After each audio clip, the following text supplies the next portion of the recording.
देवारे सरांना नमस्कार. गीता मॅडमना नमस्कार. कुबल मॅडमना नमस्कार. उपस्थित सर्व मान्यवरांना नमस्कार आणि सर्वांचे मनपूर्वक स्वागत. आज आपण सरांकडून पंचपक्षी शास्त्राविषयी जाणून घेणार आहोत. हा आजचा ॲडव्हान्स क्लास आहे. पंचपक्षी शास्त्र हे तामिळनाडूमधील खूप प्रसिद्ध असे शास्त्र आहे, ज्यामध्ये 5 पक्ष्यांचा पंचमहाभूत तत्वानुसार विचार केला जातो.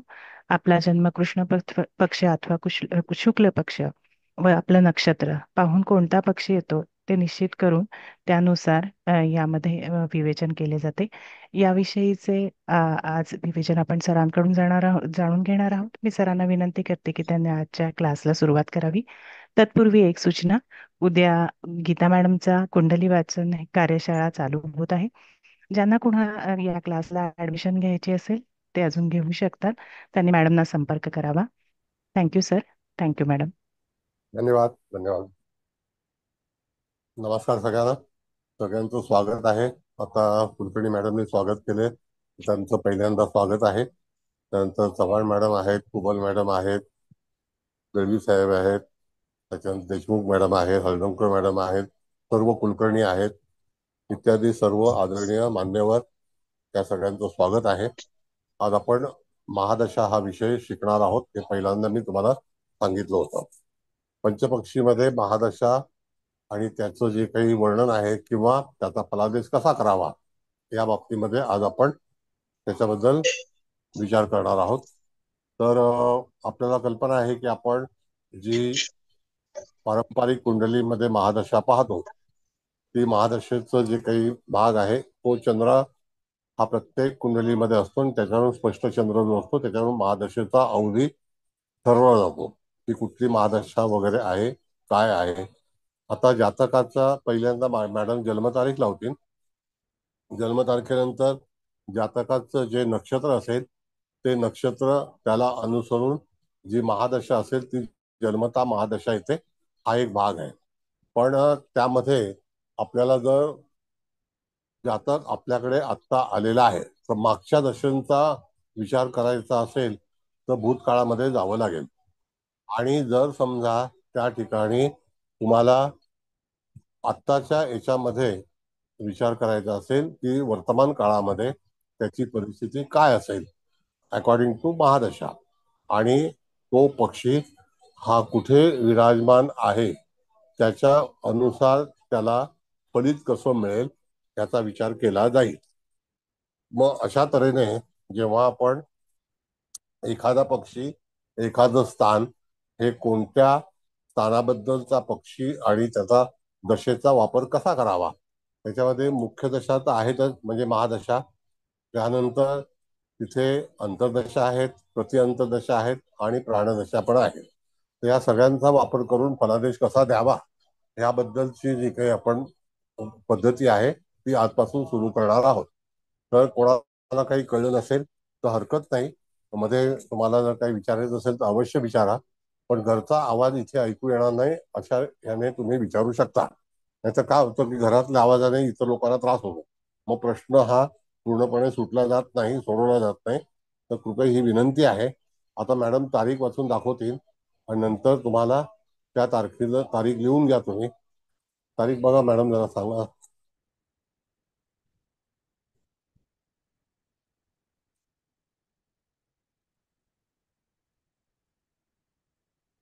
तारीख आहे 5/10/1982. वेळ आहे सकाळी 6:12. स्थळ आहे मुंबई. जातक पुरुष. हा कुबल मॅडम. हो सर. हो हो सर, बरोबर आहे. हो हो. हा मी ते माझं म्यूट सोडलंच नव्हतं, तेव्हा मी तेच म्हंटल की माझा ह्याचा आवाज काय येत नाहीये. हा, वा, सांगितलंय सर तुम्ही, ठीक आहे. आणि यांनी हा, लिहून पण घेतलं असेल. हो, हा. मी लिहून घ्या आता सगळ्यांनी तारीख, म्हणजे चालेल. तुम्हाला पत्रिका तुमची सोडवायला व्यवस्थित त्याचा उपयोग होईल. झालं सर, लिहिलं लिहिलं. Okay, fine. त्याच्यानंतर आता मॅडम कुंडली लावतील. हा, तर ऐका ना कुंडलीमध्ये सर, डायरेक्ट कुंडली लावू की ते कृष्ण तृतीया म्हणजे त्यांना पंचांग हा, ते हवं का? हा तृतीया लावलं तरी चालेल, हरकत नाही. हा, कृष्ण पक्ष पटकन तृतीया. लावते ते आणि मग हा, कुंडली लावा लावते. हा हा. लावा लावा. हो, हरकत. बघा, कृष्ण तृतीया आहे, अश्विनी नक्षत्र. चतुर्थ चरण. चतुर्थ चरण. केतूची दशा जन्मता आहे. होय.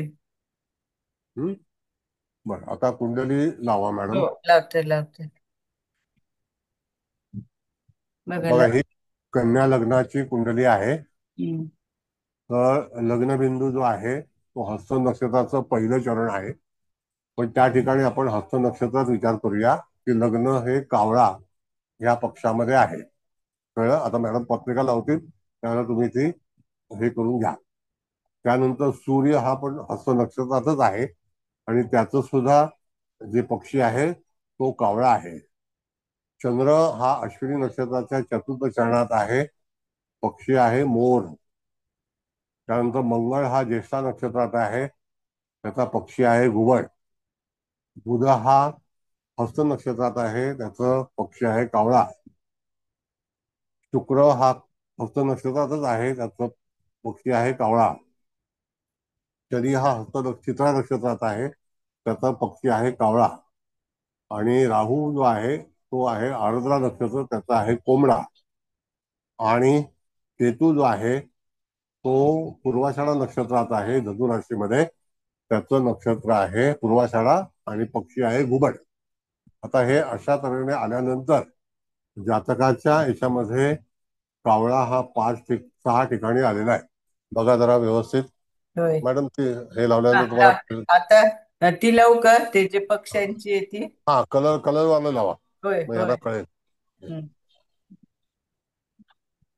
लावली सर. हा, आता ही पक्षाची जी काही संख्या आहे तर 9 पक्षी 9 याच्यामध्ये दर्शवलेले आहेत. कळलं का?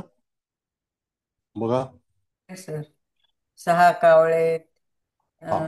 एक घुबड, नाही 2 घुबड, एक कोंबडा आणि एक मोर. आता लग्नबिंदू हा पण हस्तमध्ये आहे, सूर्य कावळ्यामध्ये आहे, बुध सुद्धा तिथेच आहे, गुरु सुद्धा तिकडेच आहे. म्हणजे गुरु धनुस्थानामध्ये आहे, पण नक्षत्रामध्ये शुक्र आहे. अशा तऱ्हेने हे सगळे पक्षी दिले आहेत. आता आपण जर विचार केला तर चंद्र हा अश्विनी नक्षत्राने जन्मता केतूची दशा आहे. हे सगळ्यांना लक्षात आलं? केतूची दशा आहे म्हणून. होय सर. बरोबर आहे. आता त्यामधून आपण जर असा विचार केला की केतूच्या दशेनंतर येणारी दशा कुठली आहे तर शुक्राची आहे. बरोबर नाही का? होय. मग शुक्र हा ग्रह सुद्धा कोणत्या पक्षामध्ये आहे तर तो कावळ्यामध्येच आहे. बरोबर आहे. बर, आता हा कावळ्याचाच रिझल्ट आपल्याला त्या दशेमध्ये द्यायचा आहे. शुक्रानंतर सूर्याची दशा आहे, तो पण पक्षी कुठला आहे तर कावळा आहे. बरोबर आहे. हो सर. सूर्यानंतर चंद्राची दशा येते तर चंद्र हा हस्त नक्षत्रात आहे. नाही, चंद्र अश्विनी ना.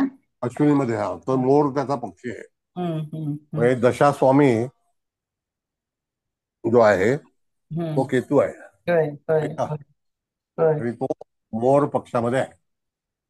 आता इथे किती वयाप्रमाणे आपण त्या ठिकाणी दशेचा जर विचार केला तर वय वर्ष किती असेल तर पहिल्यांदा आलेली दशा आणि इत्यादी दशा त्याच्यावर आपण विचार करायचा आहे.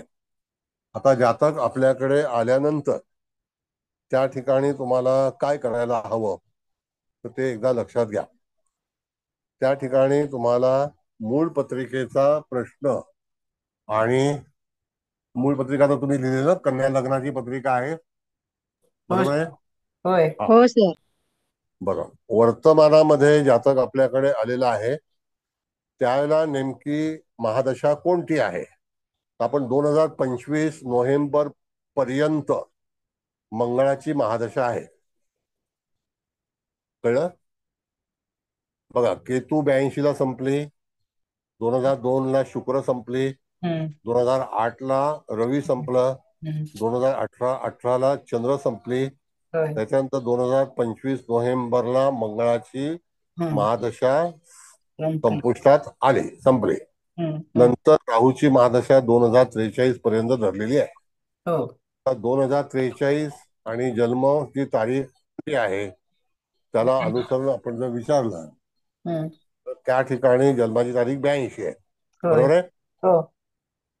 आणि महादशेचा आरंभ हा 82 ते 26/11/82 हे निश्चित आहे. बरोबर आहे का. आता याच्यामध्ये महादशेचा जो कालावधी हा कमी का आला, कारण चंद्र हा चतुर्थ चरणामध्ये होता आणि केतूच्या दशेमध्ये त्याचा छोटासा पोर्शन जो आहे तो तुम्ही बघायचा की जन्म आणि केतूची महादशा कुठपर्यंत असेल. कळलं.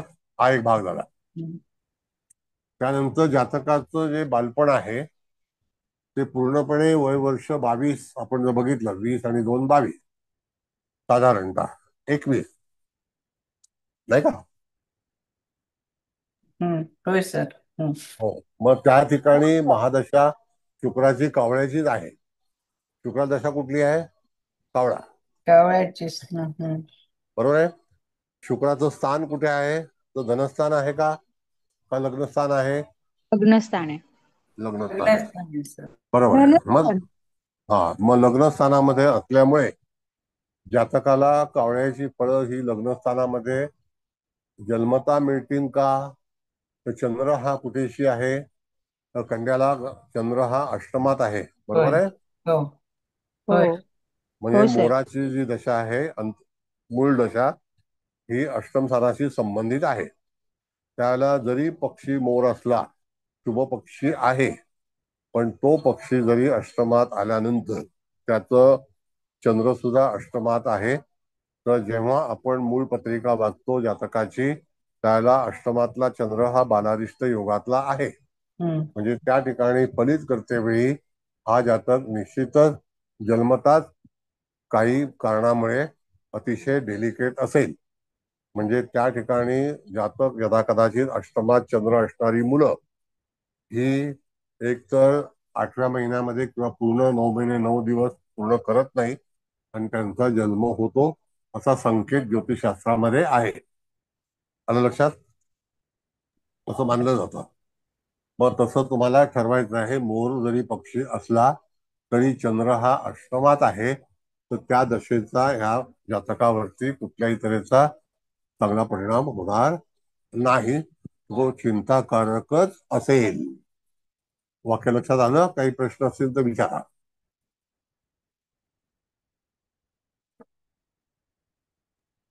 बोला. सर ते नसेल केतूची जी येते ती 1 महिना 20 दिवसच आहे फक्त. हरकत नाही. तेवढाच त्याला त्रास असेल ना, म्हणजे हो काहीतरी. हो हो हो. कसं आहे मॅडम की जर तुमच्याकडे पत्रिका आली आणि अष्टमातला चंद्र असेल एखाद्या मुलाचा किंवा मुलीचा, तर त्या बाळाला जन्मताच काही ना काहीतरी पीडा असते. हो, पण तो पिरियड पण तेवढा लक्षात घ्यायचा आपला की साधारण नक्की. 1.5 महिना 1.5-2 महिने जपायला पाहिजे. एवढंच आपण जपायला पाहिजे. बरोबर आहे. जरी मोर पक्षी असला तरी सुद्धा त्या ठिकाणी तुम्हाला मग असले असले बाळ मोठं होत जाईल. पण तेव्हा शुक्राची दशा आहे आणि शुक्र हा ग्रह कावळा या पक्षामध्ये आहे. बरोबर आहे. कावळ्यात आहे. मग आता त्या ठिकाणी कावळ्याचं जे काही फलादेश आहे तो कसा आहे. तर तो शुक्राला तिथे चालणार आहे का. तर कावळा हा कष्टकरी आहे. सतत भ्रमंतीवरती असतो. त्याला दुसऱ्याच्या याच्यामध्ये शनीचं जे काही तत्व आहे ज्याला आपण म्हणतो पिंड वगैरे अमुक तमुक या सगळ्या गोष्टी.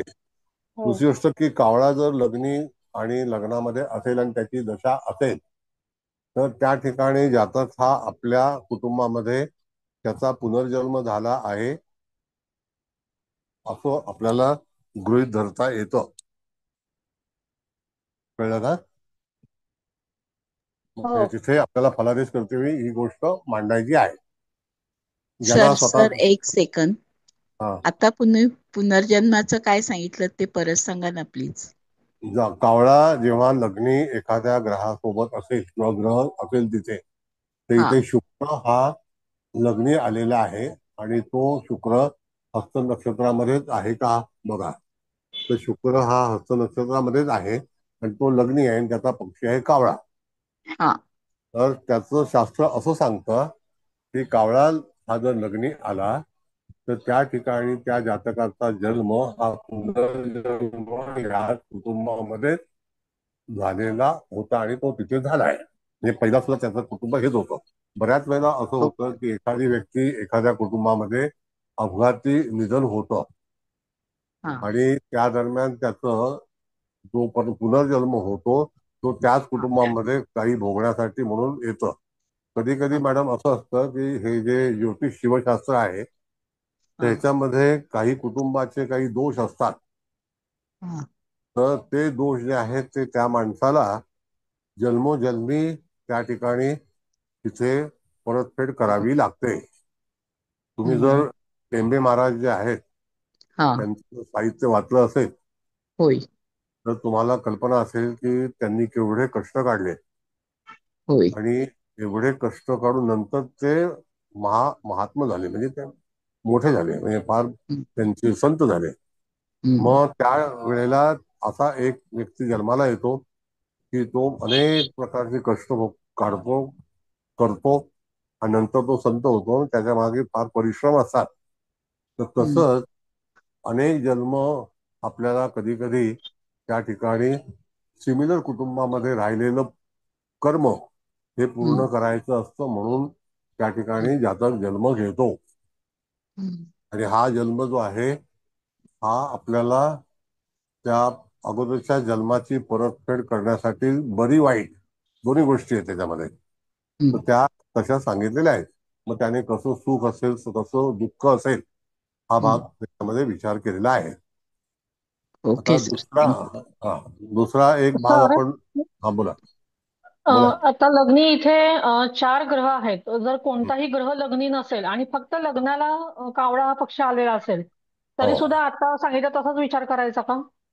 हो, तिथे सुद्धा कावळा पक्षी जर लग्नी आला तर कावळ्याचा विचार जो आहे तो त्या ठिकाणी आपल्याला अगेन त्या कुटुंबामध्ये ते लग्न आलेलं आहे आणि तो त्याचा अधिपती हा कुठे आहे तर कालांतराने तो जर चांगल्या अधिपती याच्यामध्ये असेल पक्षामध्ये तर त्यामध्ये तुम्हाला डिव्हिजन करून नंतर फलादेश भोगावा लागतो. Okay sir. आता इथं मग आपण सर आता बालारिष्ट योगाचा जो विचार केला मग इथं पंचपक्षीमध्ये आपण दृष्टी लक्षात घेत नाही ना सर? नाही नाही नाही, दृष्टी तुम्ही जेव्हा मूळ कुंडली वाचाल तर दृष्टी घेऊ शकता. त्यावेळेला घेऊ शकतो पण आपण पंचपक्षीचा विचार करताना दृष्टी विचारात घेत नाही. नाही. ओके ठीक आहे. कळलं का? हो पण सर. तो पक्षी तिथे पक्षाची दृष्टी ही धरली जात नाही, ग्रहाला दृष्टी दिलेली आहे 7वी. ग्रहाचीच की आता गुरुची दृष्टी आहे चंद्रावरती. मग तो एक चांगला योग आहे. योग आहे हो. तो योग आहे. कारण म्हणून मी मागे पण बरोबर. सांगितलं होतं की जेव्हा बालारिष्ट योग होतो त्यावेळेला गुरु बलवान असेल, गुरुचंद्र दृष्ट असेल तर त्या ठिकाणी अशी तक्रार येत नाही. बरोबर हो हे मागे सांगितलं होतं मी तुम्हाला. हो सांगितलं हो. मग आता अशा वेळेला तुम्हाला हा कावळा जो आहे तो पुन्हा तिथे जन्म झालेला आहे आणि दशेचा आपण जर विचार केला तर 2002 पर्यंत शुक्राची दशा होती आणि ती सुद्धा शुक्र हा कावळ्या ह्याच्यामध्येच आहे. दुसरा एक तुम्हाला फॉर्म्युला सांगतो. वर्षातून 2 वेळा बुध शुक्र आणि सूर्य, कळलं? बुध शुक्र आणि सूर्य हे वर्षातून 2 वेळा उच्चीचे आणि 2 वेळा नीचेचे होतात. लिहिलंय का कुठल्या पुस्तकात? नाही सर. नाही सर. नाही सर. कुठेच नाही दिलेलं. हे आवश्यक आहे की नाही? हो देशमुख मॅडम. हो बरोबर आहे सर. बरोबर आहे. अगदी म्हणजे बरोबर. वर्षातून 30 वर्ष 12 वर्षातून गुरु एकदा नीचेचा एकदा उच्चीचा होतो. हो तसं रवी शुक्र बुध चंद्र हा प्रत्येक 14 दिवसांनी नीचेचा आणि उच्चीचा होतो साधारण. बरोबर आहे सर. हे पण फार शिकण्यासारखं असतं, भरपूर शिकायचं आहे हो ज्योतिषमध्ये. प्रश्नच नाही सर. आता काय आहे गंमत की लोक मध्ये काही ना काहीतरी प्रॉब्लेम होतात आणि त्याच्यामुळे आपण पूर्णपणे एकच धोरण घेऊन बसतो 18,500 रुपयाचं. ते चालत नाही. नाही ना. लोकांचं लोकांजवळ. ते काय बरं, आता त्याच्यानंतर आता हा जो भाग झाला, आता आपल्याला फलादेश 82 सालापर्यंत कावळ्याचा फलादेश आहे. तर त्याच्यावरती दशेचा अंमल हा कावळ्याचाच असेल. दशेचा अंमल, म्हणजे त्या ठिकाणी शुक्राची दशा जरी असली पण शुक्र हा कावळ्यामध्ये असल्यामुळे तिथे दशेचा अंमल हा कावळ्यामध्येच असेल. आता थोडस मी आणखी पुढे जातो. त्या शुक्राच्या दशेमध्ये म्हणजे तिथे आपण जर बघितलं तर त्यावेळेला तुम्हाला त्याच्यामध्ये शुक्रामध्ये पहिला शुक्र येईल, मग सूर्य येईल, मग चंद्र येईल, मग मंगळ येईल, असे सगळे स्लॉट येत जातील. ते कसे असतील तर त्या अंतर्दशेचा भाग असेल. बरोबर आहे? नाही का? हो सर. हो हो. हो सर. मग त्याचा पण विचार करायचा असतो. कळलं? बर. हो. म्हणजे त्या शुक्राच्या दशेमध्ये सुद्धा अंतर्दशा प्रतिअंतर्दशाचा विचार करायचा असतो. पण त्यावेळेला ते वर्ष जर एखाद्या जातका, परत ऐका व्यवस्थित, कारण हा जो विषय आहे तो आपण हळू घेऊया, सगळ्यांना कळला पाहिजे. त्या ह्याच्यामध्ये जातकाला आपण असं मार्गदर्शन करू शकतो किंवा सांगू शकतो की तुझ्या जीवनामध्ये जरी शुक्राची महादशा होती, कावळा हा पक्षी होता, तरी त्याच्यामध्ये वाईट काळ केव्हा आला होता. कळलं? मग वाईट काळ येते वेळी जेव्हा राहू केतूची आणि शनीची मंगळाची दशा असेल, अंतर्दशा, दशा नाही अंतर्दशा, त्या दरम्यान जातकाच्या जीवनामध्ये यदा कदाचित वाईट काळाला सामोरं जावं लागलं असेल शुक्राच्या महादशेमध्ये. Got sir. हा, नसेल कळलं तर तुम्ही मला विचारा, हरकत नाही. कळणं फार गरजेचं आहे. सर एक विचारू? हा बोला. लग्नाचा जर कावळा पक्षी असेल आणि लग्नात जर दुसरा ग्रह असेल, त्याचा जर दुसरा पक्षी असेल, तर मग कसा विचार करायचा? नाही, मग आता महादशेचा विचार करताना चंद्र हा कुठल्या महादशेचा सिक्वेन्स चालू होत आहे? नाही, पुनर्जन्माबद्दल तुम्ही सांगितलं हा, पुनर्जन्म त्याच्याबद्दल. फक्त कावळ्याचा विचार केला. दुसरा जर असेल तर दुसरा विचार करू.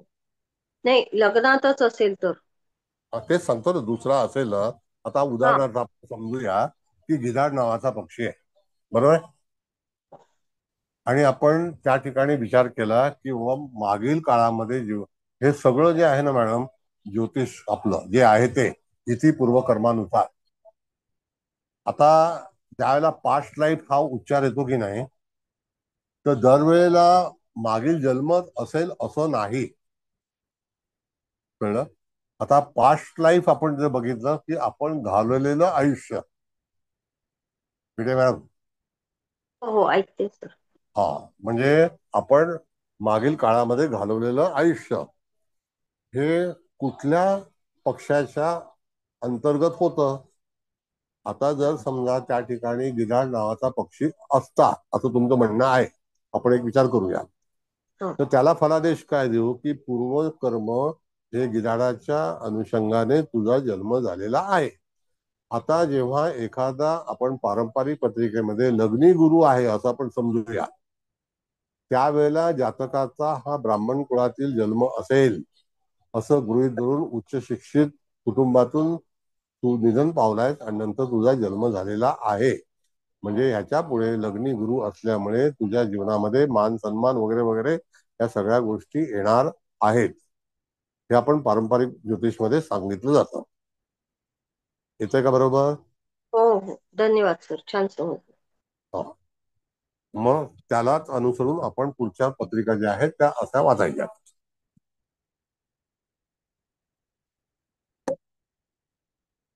कर्म कोणालाही चुकलेलं नाही.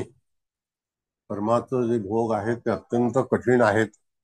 तर त्याकरता ह्या जातकाच्या जीवनामध्ये लग्नी कावळा आलेला आहे, दशेमध्ये सुद्धा कावळा आहे. आणि त्याच्यानंतरची लागणारी दशा जी आहे ती आपण सूर्याकडे बघितली तर सूर्य हा ग्रह 2008 पर्यंत, बघा वाक्य पण सांगतो, 2002 ते 2008 पर्यंत सूर्याची दशा होती. तर सूर्याच्या दशेमध्ये सुद्धा कावळा हात होता. म्हणजे त्या ठिकाणी त्या जातकाच्या जीवनामध्ये कावळा हा पुन्हा पुन्हा त्याच गोष्टी करायला लावेल किंवा भोगायला लावेल, अशा तऱ्हेचं तर्कशास्त्र हे तुम्हाला वापरून त्या जातकाला तसं कथन करता आलं पाहिजे. आलं लक्षात? होय. म्हणजे ही पद्धती आहे. कळलं का? बर. आता जर 2008 पर्यंत सूर्याची दशा होती, त्यानंतर चंद्राची दशा सुरू 2008 ते 2018 म्हणजे 10 वर्षाचा कालावधी आहे. मग आता चंद्र हा मोर पक्षामध्ये आहे, म्हणजे त्या ठिकाणी जातकाचं वय हे साधारणतः वय वर्ष किती असेल? 28 वर्ष, 29 वर्ष असेल. 28 वर्ष, हो 28. हो है ना? 37 येईल. नाही म्हणजे 27 ते 10 हा वर्ष 37. म्हणजे नाही, पण आरंभ मॅडम आरंभ 27 ते 28 च्या दरम्यान. म्हणजे त्या ठिकाणी आरंभ, मग जातकाला आपण फलादेश देते वेळी असं सांगू की येणारा काळ, म्हणजे जर आपल्याकडे तो 2008च्या अगोदर आला असेल तर कळलं, तर येणारा काळ 2008च्या नोव्हेंबर महिन्यापासून तुला चांगले दिवस येतील. कारण का की चंद्र आणि ती दशेचा स्वामी हा मोर याच्यामध्ये आहे, बरोबर आहे. मग तेव्हा अष्टमाचा विचार करू नका, दशेचा विचार करायचा आहे. मग ती दशा ह्या जातकाच्या याच्यामध्ये ती चांगली जाण्याची शक्यता आहे. पण त्याच्या अगोदर ही जी कावळा या पक्षाची जी 2002 ते 2008, 1982 ते 2002 हा कालावधी जो आहे शुक्राचा आणि सूर्याचा, त्याच्यामध्ये अंतर्दशा प्रत्यंतर्दशा ह्या गोष्टीचा विचार करून त्या जातकाला तुम्हाला फलादेश द्यायचा आहे. त्यावेळेला तुम्हाला त्या स्थानांकडे जायचं आहे, जे मूळ स्थान आपण पकडतो ते. मग मूळ स्थानामध्ये असल्यानंतर एक तर त्या ठिकाणी तो कुठल्या स्थानाचा अधिपती आहे. आता सूर्य हा 12व्या स्थानाचा अधिपती आहे, बरोबर. हो सर. त्याच्यानंतर शुक्र हा धनस्थानाचा अधिपती आहे. भाग्येश गुरु हा सप्तम स्थानाचा अधिपती आहे, बरोबर. येस मार्केश. आता त्यावेळेला तुम्हाला गुरुच्या अंतर्दशेमध्ये यदा कदाचित जातकाच्या याच्यामध्ये शिक्षणाची जी कार्याचं काम असेल, शिक्षण, तर त्यावेळेला तुम्हाला अंतर्दशेचा उपयोग, प्रत्यंतर्दशेचा उपयोग, पण त्याचा जो काही भोग आहे तो कमी कालावधी असेल. आपण भोग्यादी असं आपल्या ऋषींनी केलेलं आहे, बरोबर आहे की नाही. हो सर. त्याचा जो काही कालावधी आहे तो कालावधी आपल्याला कथन करायचा असून त्यामध्ये त्याचं वर्णन आपल्याला व्यवस्थित करता आलं पाहिजे. तर जातकाचा प्रश्न त्या स्थाना संबंधित आहे का. आता कन्या लग्नाला आपण चतुर्थ स्थान हे गुरुचं आहे, बरोबर. हो सर. सप्तम स्थान गुरुचं आहे, बरोबर आहे. मग तशाप्रमाणे स्थान परित्वे तुम्हाला त्याचा फलादेश करायची महादशेच्या आधारावरती त्या जातकाच्या जीवनामध्ये जीवन कसं त्याला भोगाव्यास मिळेल. आता जेव्हा जातक मॅच्युअर्ड होतो किंवा जातक मॅच्युअर्ड नसेल पण त्याचं संगोपन हे चतुर्थ स्थानावरती अवलंबून आहे. वाक्य व्यवस्थित ऐका. त्याचं संगोपन हे चतुर्थ स्थानावरती अवलंबून आहे. माता ही चतुर्थ स्थानावरती अवलंबून आहे. तर त्यावेळेला जेव्हा ती शुक्राची दशा असेल आणि शुक्र हा जरी कावळ्या याच्यामध्ये असला तरी सुद्धा त्या जातकाच्या जीवनामध्ये जातकाला कष्टमय लहानपण, बालपण हे आईच्या सोबत घालवावं लागेल. मग तिथे गिधाड आलं तर आणखी फलादेश वेगळा आहे, कावळ्याचा फलादेश, मोराचा फलादेश वेगळा आहे, कोंबड्याचा फलादेश वेगळा आहे आणि घुबडाचा वेगळा आहे. तो हे जे ग्रहांचे कॅरेक्टर्स आहेत तर ते कॅरेक्टर्स बघून नंतर तुम्हाला फलित ठरवायचं आहे चतुर्थ स्थानाचं किंवा धनस्थानाचं. आता धनस्थानाचं फलित ठरवताना तुम्हाला शुक्रच विचारात घ्यायचा आहे, कारण तो अधिपती आहे आणि त्या ठिकाणी असणारा ग्रह हा कोण आहे, तो गुरु आहे. तो सुद्धा कावळ्यामध्येच आहे ना? होय. हा, बरं. आता कावळा पैसे देणार नाही असा बिलकुल समज करून घेऊ नका. कळलं का? कावळा पैसे देणार नाही असं समज करून घेऊ नका. कावळा पण पैसे देईल, पण श्रमाने देईल. जातकाचा प्रश्न तसा असेल तर. मग मग सर मला जातक एक विचारायचं होतं. हा हा सॉरी सॉरी कंटिन्यू करा सर, मी नंतर विचारते. नाही नाही, बोला बोला. नाही, आय विल बी. बोला. सर मला विचारायचं होतं की ते जातकाला जे धन मिळेल आपण जे आता म्हणतोय, तर मग हा. अँसेस्ट्रल प्रॉपर्टी संदर्भात जर त्यांनी प्रश्न विचारला तर तिथे मग आपण होकारार्थी सांगू शकतो ना की कुठल्या अँसेस्ट्रल प्रॉपर्टीमध्ये प्रॉपर्टी कुठल्या? मिळेल का? हा अँसेस्ट्रल प्रॉपर्टी जी हा आहे आता त्याच्या बघा, संदर्भात असं जर पूर्व त्याच्या पूर्व ह्याची जी प्रॉपर्टी म्हणजे त्याला त्याच्या वंशाची असं तुम्हाला म्हणायचं आहे? Yes sir yes. तर त्या ह्याच्यामध्ये कसं आहे मॅडम, की जर समजा यदा कदाचित वंशाची प्रॉपर्टी असेल, पण कावळा हा पक्षी आल्यामुळे तिथे वादग्रस्त असेल, अशा अनेक लोकांच्या जमिनी आहेत, पण त्याचा उपयोग त्यांना काहीही होत नाही. त्या पडीक आहेत, कारण त्या वादग्रस्त आहेत, लिटिगेशन मध्ये आहेत.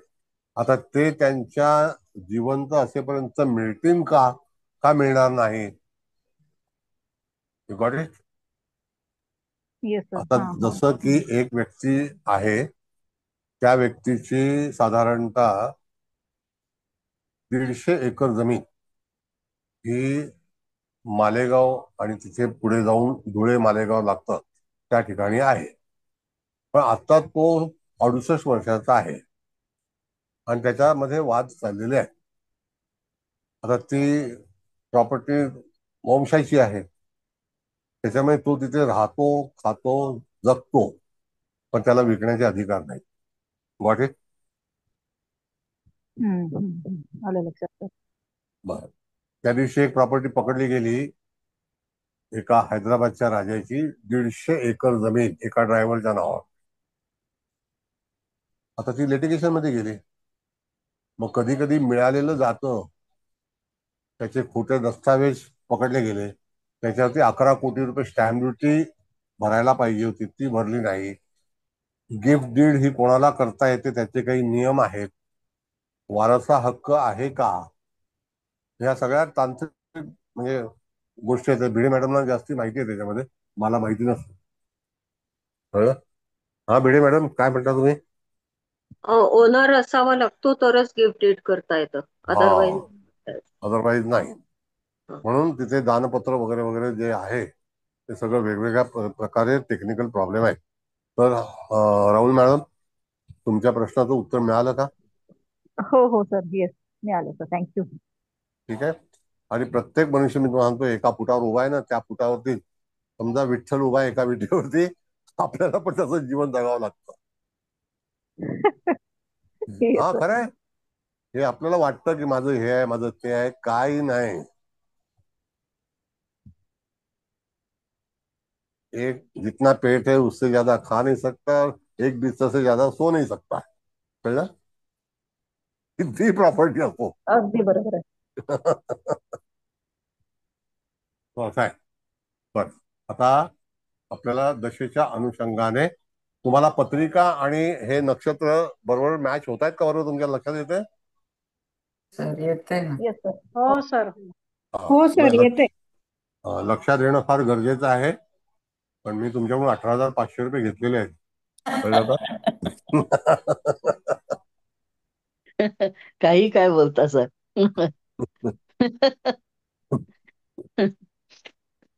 सर घेतले नाहीत म्हणून मनापासून शिकवताय तुम्ही. धन्यवाद मॅडम, धन्यवाद. कसं आहे की कधी कधी फार चांगले लोक आपल्या वर्गात असतात, हीच परमेश्वराची कृपा समजतो मी. परमेश्वराची कृपा ही अनेक अंगाने येऊ शकते. हो, पण तुम्ही आम्हाला शिकवता ही पण आमच्यावर कृपाच आहे ना. हो, पण तरी सुद्धा चांगले लोक आपल्याकडे येणं हे भाग्य आहे ना आपलं मॅडम. हो आहे ना, दोन्ही आहे.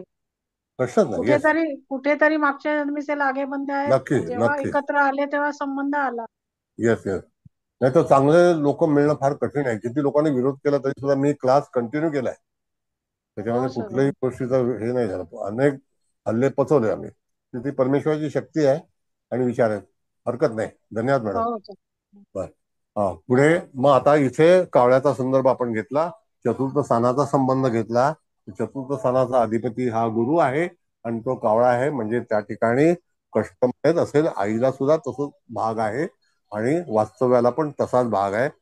प्रॉपर्टी वगैरे याचा जर विचार केला तर कधी कधी असं असतं, चतुर्थ स्थानावरून जेव्हा प्रॉपर्टी पाहतो ना, तर काही पडीक जमीन वगैरे जी असते ज्याच्यामध्ये काही उगत नाही किंवा उगवत नाही. दोन प्रकार आहेत, उगवणे आणि उगवत. तर त्या ठिकाणी त्याचा संदर्भ बिलकुल लागत नाही, म्हणजे ग्रामर. तर अशी पण पडीक जमीन बऱ्याच लोकांच्या नशिबात असते. कधी कधी पडीक जमीन लोक घेतात, पैसे घालवतात आणि डोक्यावर हात मारून घेतात. तर मग चतुर्थ स्थानाचं फलित आपण असं केलेलं आहे.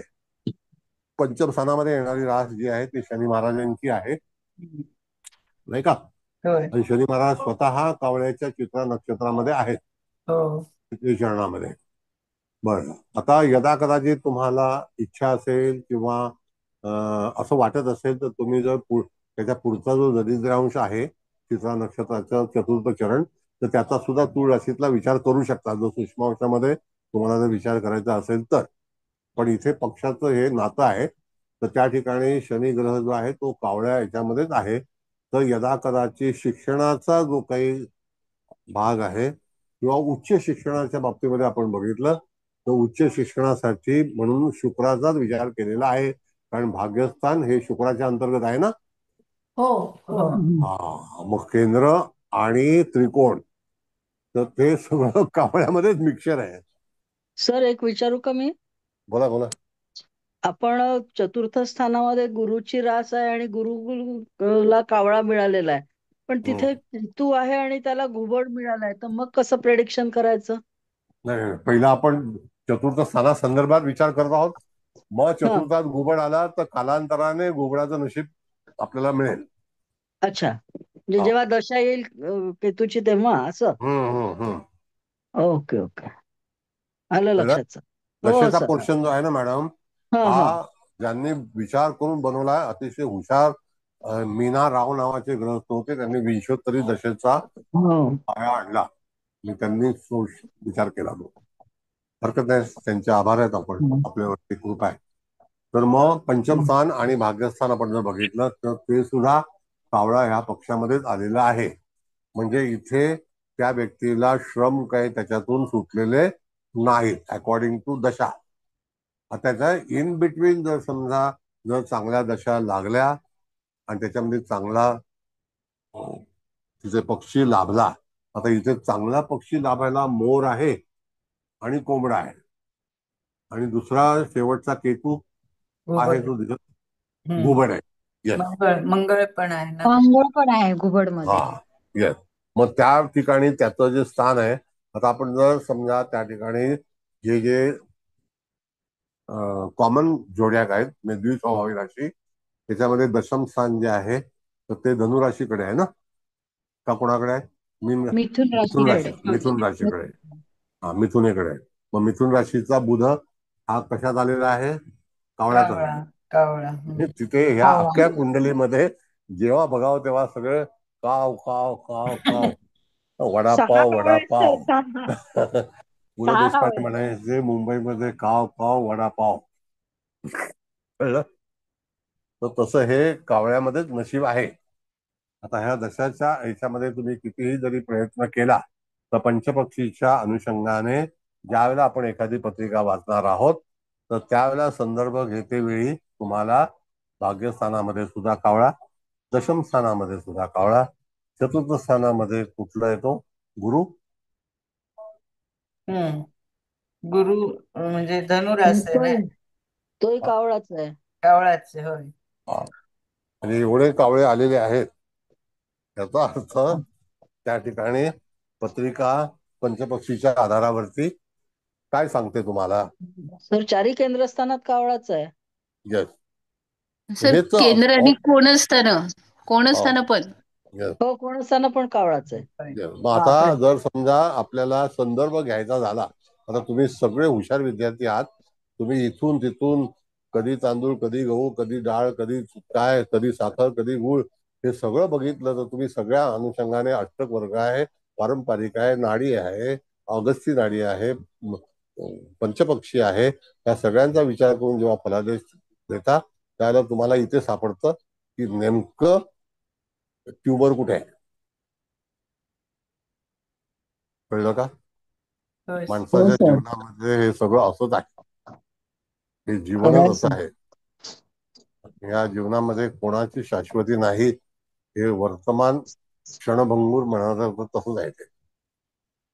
ते जीवन असं पद्धतीने आहे. सर ऐका ना, म्हणजे आता चंद्रापासनं दशा सुरू झाल्या. चंद्र मोर, मंगळ घुबड, खाली राहू पण चांगला आहे कोंबडा, म्हणजे ह्या दशा मग ह्याला चांगल्या जाऊ शकतील असं आपण म्हणू शकतो का? आता आंतरदशा येतील त्याच्यात कावळा बिवळा येईल तर ते सोडून देऊ, पण म्हणजे अशा ह्या महादशात चांगलं होईल असं म्हणू शकतो का? 2025च्या नोव्हेंबर नंतर राहूची दशा लागते मॅडम. हो हो हो. नाही, आता आपण चंद्राची बघितली ना 2018, मग नंतर 2018 नंतर येस मंगळ येस लागेल, तर येस ती पण चांगली ना, कारण पक्षी त्याच्यात चांगले आलेत ना, असं मी म्हणते. येस आधी कसे सगळे येस कावळे कावळे कावळे, येस त्यामुळे येस बिचाऱ्याला म्हणजे अप्स अँड डाऊन जास्त आले. पण आता जेव्हा चंद्र मंगळ राहू हे सगळे म्हणजे तो कालावधी पण भरपूर आहे ना, हो त्यामुळे हो, मला थोडासा रिलीफ मिळेल ना, असं मला विचारायचं होतं. नाही हरकत आहे. बघा असं मॅडम सांगतो, तुमच्या प्रत्येक प्रश्नाला उत्तर देतो.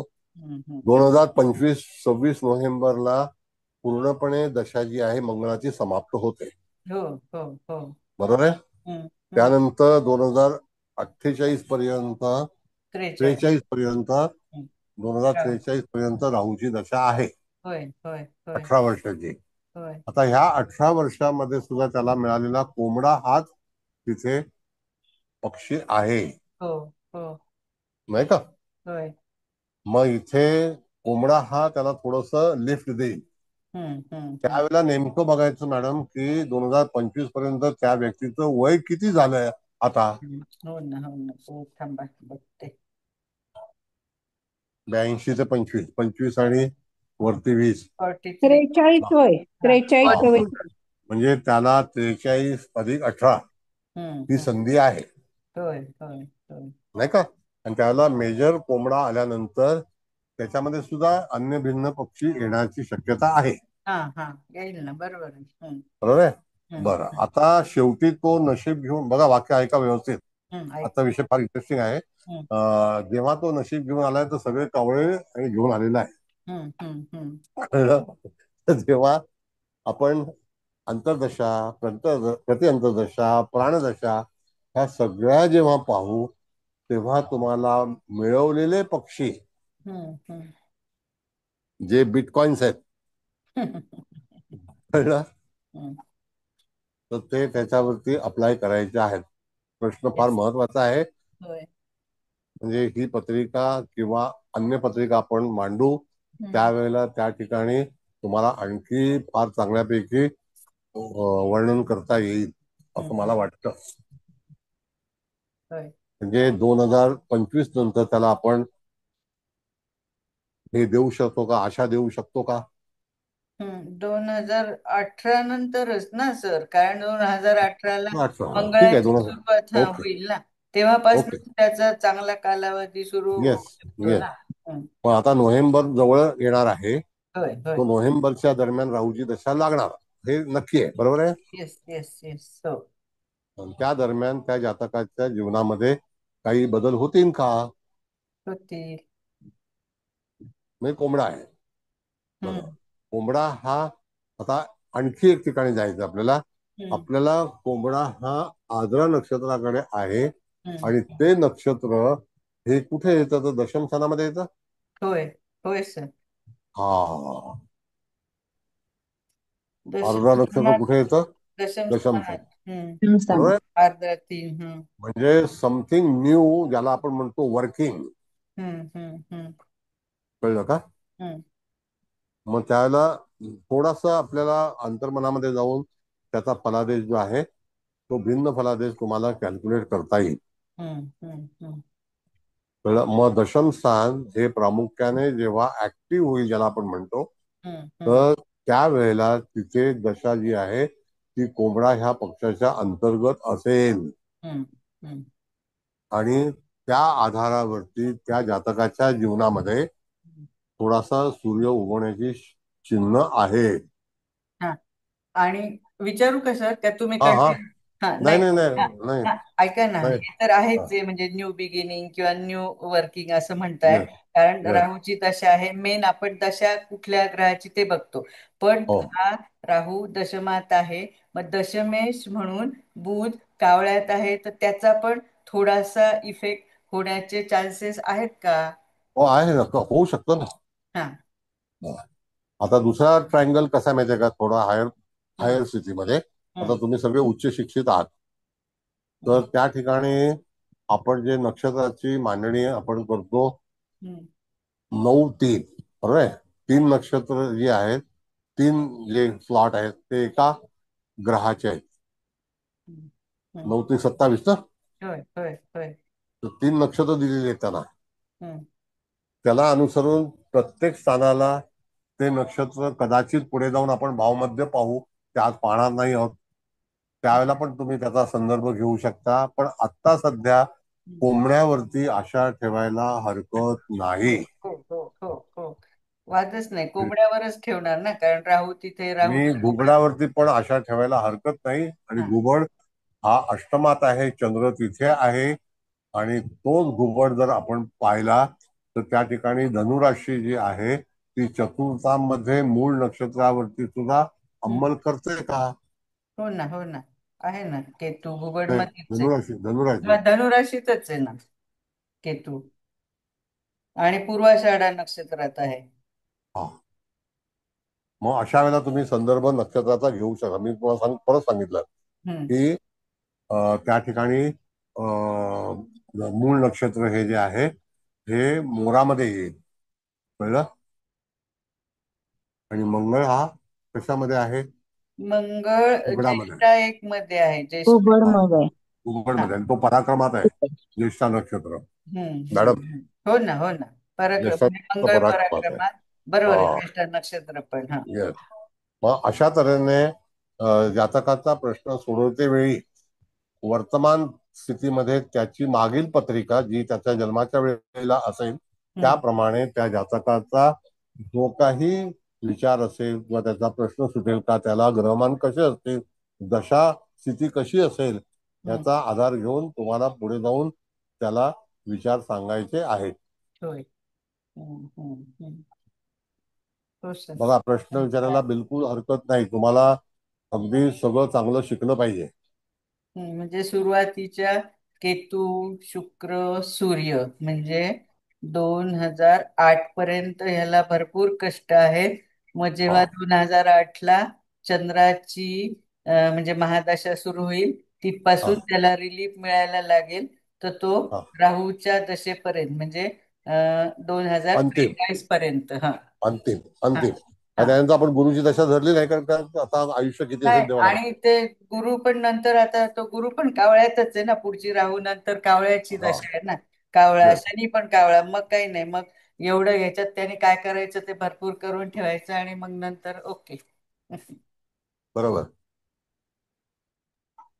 सरांना गिधाड नाही आलं. नाही, नशिबान आहे ना. आम्हाला गिधाड वगैरे आलेच चांगले. असं तुम्ही बोललो का? एक मिनिट, पहिला आपण पत्रिकाचे हे घेऊया. फार महत्वाचा विषय आहे. तर त्या ठिकाणी गिधाड आलेलं नाही आहे, तर ठीक आहे. गिधाड आलं असतं तर आणखी त्याचा फलादेश वेगळा झाला असता, कळलं? पण इथे दशम स्थानामध्ये आलेला पक्षी कोणता आहे? आर्द्रा नक्षत्र आलेला आहे, हे नक्की? हो हो हो हो ना, आर्द्रा, बरोबर आहे ना. आणि कोंबडा म्हणजे या दरम्यान त्यांनी, समजा तुम्ही असं न्यू वर्किंग म्हणताय ना, किंवा एखादा बिझनेस सुरू केला आपण, त्याच्यात त्याला यश नक्कीच मिळेल. म्हणजे समजा तक आलाय आपल्याकडे, आणि मग आता त्याची ही दशा चालू झाली, आणि झाली म्हणजे म्हणजे होईल आता नोव्हेंबरमध्ये.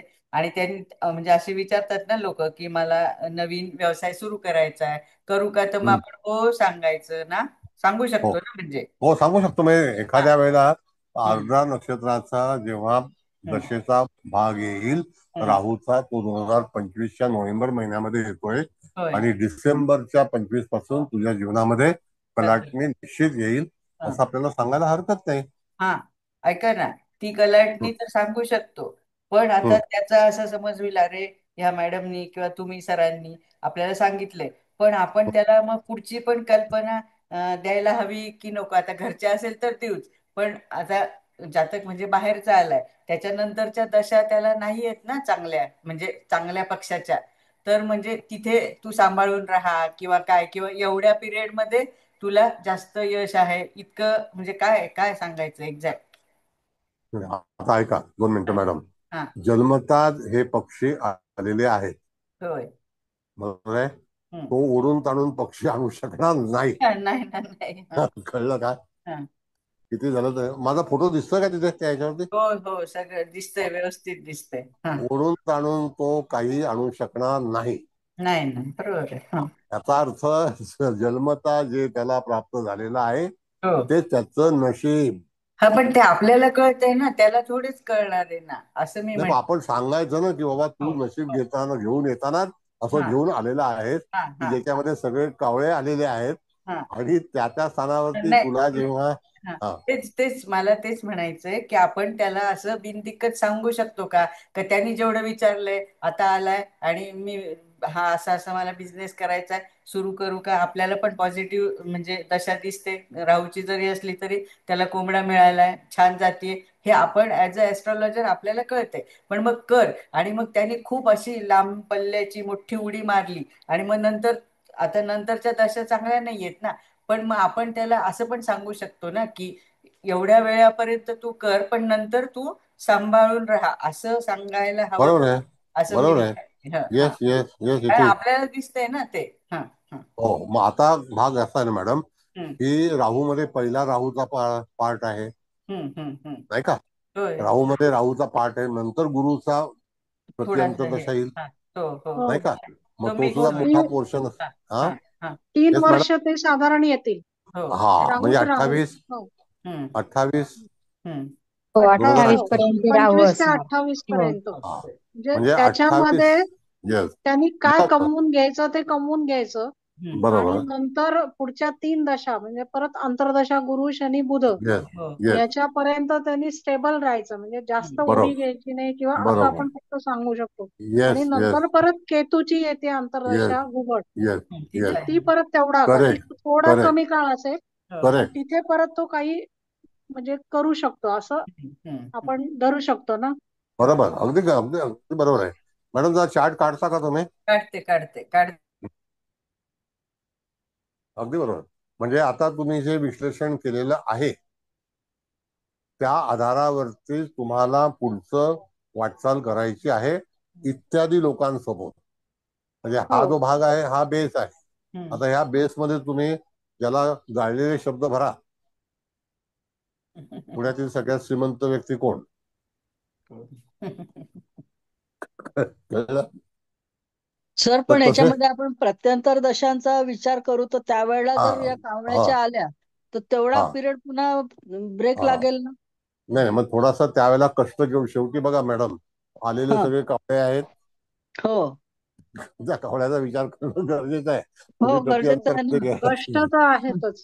कष्ट तर येस, आहेतच, प्रश्नच नाही. बरोबर हा, बरोबर. म्हणजे त्या कावळ्याच्या दशेमध्ये त्याला सावधगिरीने पण कष्ट करावे लागतील असं आपण सांगू शकतो. हो हो, करावेच लागतील. ह्या सगळ्या हा. गोष्टी ज्या आहेत त्याला तुम्हाला अन्य पक्षी तिथे सापडणारच नाहीत. हो, बरोबर आहे सर. नाही का? मंगळ. लग्न धरून सर 5 ग्रहांना कावळा आलाय, म्हणजे ऑलमोस्ट सगळ्यालाच कावळा. फक्त येस 2 घुबड, 1 मोर आणि 1 कोंबडा एवढेच आले ते. बाकी सगळे कावळाचे, लग्नाला सहित कावळे आहेत. त्यामुळे त्या दशा सारख्या त्याच येणार, म्हणजे केतू, शुक्र, रवी, पुन्हा फक्त केतूला घुबड आहे, मग शुक्र रवी पुन्हा कावळामध्येच आहे. चंद्र परत मोरामध्ये येईल, म्हणजे त्या लागोपाठ कावळाच त्यांना ऑपरेट करत राहणार. आता बघा मॅडम, दशेचा जो सिक्वेन्स आहे, आपण नेहमी सिक्वेन्सला फार महत्व देतो. हो. तर त्या ठिकाणी सिक्वेन्स झाली नाही तर रमी सुद्धा 14वा पान झाकू शकत नाही. हो हो नाही का? हो बरोबर. तशाच ह्या सिक्वेन्स आहेत. तर तिथे शेवटी आलेले सगळे कावळे आहेत, एखादं घुबड आहे, एखादा मोर आहे. आणि तो मोर जो आहे तो केतूच्या अंतर्दशेमध्ये तो किती काळ असेल तर अतिशय कमी काळ आहे. केतूची कमी. मंगळाची दशा अंतर आली तरी सुद्धा मंगळाची दशा पण केतू प्रमाणे छोटी आहे. छोटी आहे. हा, केतू आणि मंगळ पण अवधी छोटा आहे. मग यदा कदाचित राहू सारखा, गुरु सारख्या, शनी सारख्या ग्रहाला जर चांगले पक्षी मिळाले असते तर त्या ठिकाणी त्याला कालावधी हा अतिरिक्त चांगला मिळाला असता, जास्त मिळाला. हो, जास्त मिळाला असता. हो, दिस इज द सिक्वेन्स. मोठ्या दशांच्या मोठे कालावधी मिळाले असते त्याला. हे सगळं गृहीत धरून हे तुम्ही हुशार ज्योतिषी आहात, त्याच्यामुळे तुम्हाला लगेच संदर्भ विचार करता येईल. कळलं का? ऑलमोस्ट सर कावळ्यानेच ग्रासली म्हणजे झाली आहे पत्रिका, कावळ्यामुळे झाली आहे. हो ना, काय करणार ते तुम्ही टाळू शकत नाही. हा, बोला. हा पूर्वजन्मीचं कर्म करण्यासाठी जन्माला आला असं पण म्हणायला काही हरकत नाही. कारण कावळे भरपूर आहे. त्यातल्या त्यात राहूची दशा मोठा स्पॅन आहे, तर त्याचा फायदा करून घ्यायला पाहिजे. अच्छे दिन आने वाले हैं, अच्छे दिन आ गए हैं. हो सर. म्हणजे अशा तऱ्हेने तुम्हाला तिथे जातकाच्या पत्रिकेचं विश्लेषण करता आलं पाहिजे. पत्रिका शिकणं म्हणजे सर्व अशा तऱ्हेचं नाही, तुम्हाला विश्लेषण करता आलं पाहिजे पॉइंट टू पॉइंट. आणि दशेचा संदर्भ आपण घेतो तर तो दशेचा संदर्भ तुम्हाला पारंपरिक मध्ये सुद्धा असाच अप्लाय केला पाहिजे आणि पंचपक्षीमध्ये सुद्धा असाच अप्लाय केला पाहिजे. कळलं का? सर लगेच त्याचं उत्तर मिळतं. आता तुम्ही जो पॉइंट सांगितला ना की पारंपरिक पद्धतीने पण, आणि जेव्हा आपण हे पंचपक्षीचे पण दशा पाहतो ना, तर फक्त एखाद्या ग्रहाला आपण ती अंतर्दशा जरी लावली ना तरी पण लगेच त्याचं उत्तर मिळतं की जी दशा भोगली एखाद्या जातकाने, तर त्यावेळेस का एका ओळीमध्ये नाही सांगता येते, पण महादशेच्या ह्याच्यामध्ये जर आपण विचार केला तर त्याचं उत्तर भेटून जाते. म्हणजे पक्षीमुळे अजून जास्त क्लिअर झालं सर ते. येस, हा कसं आहे की तुम्ही आता सगळा अभ्यास केलेला आहे, त्याच्यामुळे तुम्हाला या सगळ्या गोष्टीचा अनुभव दांडगा आहे आणि तुम्ही ते स्पष्टीकरण देऊ शकता. कळलं का? Yes sir. Very nice. Thank you Poddar madam, thank you very much. आणि सर तुमचे थँक्यू सर, तुम्ही इतका छान विषय घेताय. ठीक आहे, माझी आवड आहे याच्यामध्ये, कुठल्याही तऱ्हेचा भाग नाही की मी काही कुठल्या ज्याला आपण म्हणतो आसक्ती किंवा मी अपेक्षित काही, बिलकुल नाही. Nothing doing. कुठल्याही गोष्टीच्या अपेक्षेने जेव्हा आपण परमेश्वराचं हे शिकतो ना, तर परमेश्वराने काय सांगितलेलं आहे, you come to me, I will solve everything. तर त्याप्रमाणे कुठल्या अपेक्षेने परमेश्वराकडे मागायचं नाही, तो जे देईल ते घ्यायचं. तर आता हे आपण कर्म करत आहे, त्याच्यामध्ये कुठली अपेक्षा नाही आहे की मी पोद्दार मॅडमना काही विकीन आणि नंतर मी त्यांच्याकडून 2 पैसे मिळवीन, बिलकुल नाही.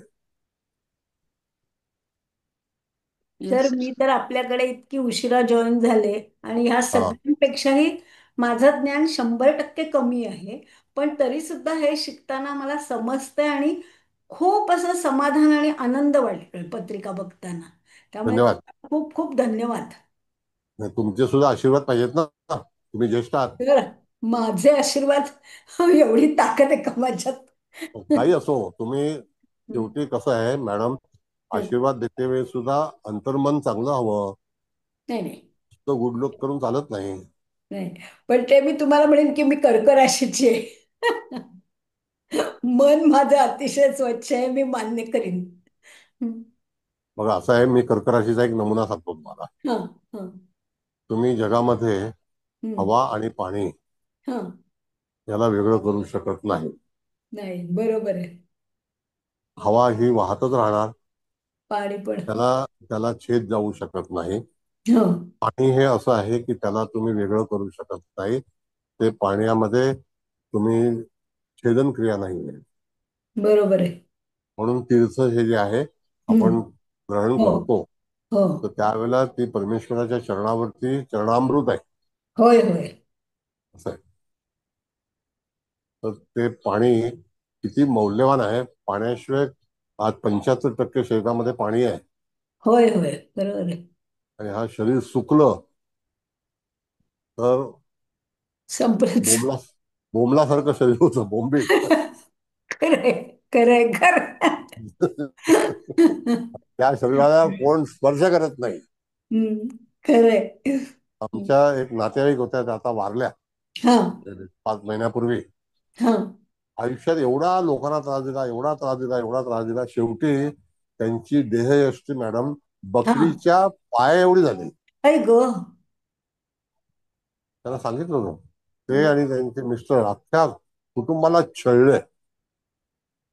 पण माणसाला शेवटी जाणीव कशी होत नाही की आपल्याला त्याचे भोग भोगावे लागतात ना. हो, आम्हाला वाईट वाटतं. मी खरंय. तर प्रेताला पण गेलो नाही, कारण ते माझा मुलगा म्हणाला की बांबू तरी बरा. ऐक म्हणजे बाप आपण जे उचलतो ना जयराम श्रीराम हो करायला, हो हो तेवढं झालं होतं सगळं. आई आई. पण आहेत जगात अशी उदाहरणं खूप आहेत. खूपच त्यांना सुधारणा करण्यासाठी अक्क त्यांना भोग आहे, हे भोगायलाच हो पाहिजे, हो हो खरंय. अगदी भोगायचा खरं. पाहिजे. म्हणून मानसिक छळ केलेला हा पाण्यावरती अवलंबून असतो मॅडम. हो हो हं. पाणी माणसाचं शोषून घेतलं ना की त्या शरीराच्या फक्त काठ्या उडतात. अगदी अगदी खरंय. येस. आणि काडीची किंमत, ज्याला आपण म्हणतो काडीची किंमत, हो अगदी अगदी खरा शब्द आहे. गाडीची किंमत राहत नाही. तशी जात होते. हम्म. म्हणून जेव्हा आपल्याला ज्ञान कळतं, परमेश्वराच्या जवळ असतो, त्यावेळेला निदान समजून तरी घ्यावं आपल्या मनाला की नाही बाबा, मी आता असं करणार नाही. खरंय खरंय. कधीतरी मी सांगेन, एक संकल्प आहे जन्मतीच्या तीरावरचा. हा संकल्प केवढा मोठा आहे, आणि त्याने संकल्प पाळला तेव्हा भगवान स्वयं आले तिथे आणि म्हणाला की तू जिंकलस. हा म्हणून संकल्प हा फार महत्वाचा आहे. भगवान स्वतः अवतरले नर्मदेच्या तीरावरती आणि पण सांगितलं. नर्मदेच्या तीरावर इतकं छान वाटतं. आरती पण सुंदर आणि तीर पण खरंच म्हणजे मोदी सरकार आल्यापासून इतका स्वच्छ आहे तीर नर्मदेचा. म्हणजे मी जबलपूरला गेले होते तेव्हा तो पाहिला. पण अगदी पूर्वी जबलपूरला गेलो होतो तेव्हा अतिशय खराब होता. आणि आता गेलो होतो तेव्हा अगदी चकाचक स्वच्छ होता. असंच आहे, परमेश्वर आहे. हम्म. बरं ठीक आहे, हरकत नाही. धन्यवाद मॅडम, तुम्ही हो उपदेश धन्यवाद केल्याबद्दल. सर. खूप छान धन्यवाद. वाटतं सर. म्हणजे मला कुठे आठवण होते की मुलं अशी वाट बघत असायची ना की अमक्या टीचर खूप छान शिकवतात, त्यांचा कधी तास येतोय. तसं मी 72व्या वर्षी माझी पण अशी येते. फक्त मला सगळं अटेंड करायला सध्या जमत नाहीये, पण ती ठीक आहे, इट्स ओके. खंत वाटते कुठेतरी. तुम्ही चरण स्पर्श केला बाद झाला. नाही तुमचे काय चरण स्पर्श आम्ही केले बाद झाला. लाजवू नका मला. नाही, जो आदर असतो तो असाच मिळतो, खरंय खरंय. तो नाकारता येत नाही. अंतर्मन तुम्हाला कळवतं, सबकॉन्शियस, अगदी व्हॉट इज खरं. Right, what is wrong. असं आहे. बरं ठीक आहे, आणखी काही कोणाला इच्छा असेल त्यांनी आपलं. सर एक विचारू.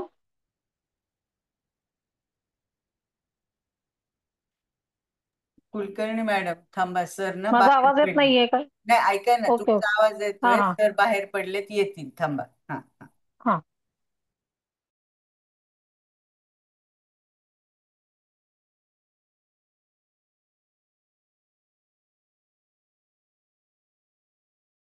आले सर आता, बोला. कट झाला होता. हा बोला. नेट हे हा गेलं सर होतं. एक विचारू सर. हा येस बोला.